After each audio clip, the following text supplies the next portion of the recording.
Կանոն հաղորդում, որը մի մասը սուղի եթերում ենք, էլի։ Այսինքն մենք ճիշտ ենք հասկանում, որ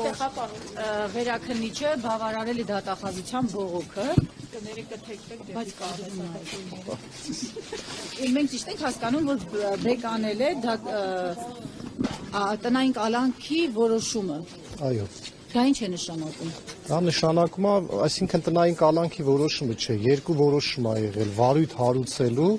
եւ վարույթի հարուցման արդյունքում որոշում է կայացվել, երկու որոշումներն էլ վերացրել է վերաքննիչ դատարանը։ Այսինքն դա ենթադրում է, որ պարոն Կարապետյանը պետք է տեղափոխվի բան։ Այո՞։ Ենթադրվում է, բայց պատճառաբանական մասը պետք է կարդամ, նոր ձեզ ասեմ։ Դա նշանակում է, որ տնային կալանքը համարել է առաջինացիային տնային կալանքը համարել է ոչ ճիշտ, այսպես մարդկային Դատարանը հակակոռուպցիոն վերաքննիչ դատարանը գտել է, որ վարույթ չպիտի հարուցվեր, եթե այդ որոշումն է կայացրել, ուրեմն տնային կալանքի հիմքերին չէր կարող անդրադառնալ։ Այսինքն ուժի մեջ է թողել առաջինացիային դատարանի կալանքի։ Չէ, ուժի մեջ չի թողել, վերացրել է որոշումը, բայց պատճառաբանությունները հայտնի չի։ Եթե վերացրել է տնային կալանքի որոշումը, նշանակում է կալանքն է։ Տրամաբանությունը դրա մասին է, այո։ Մերսի։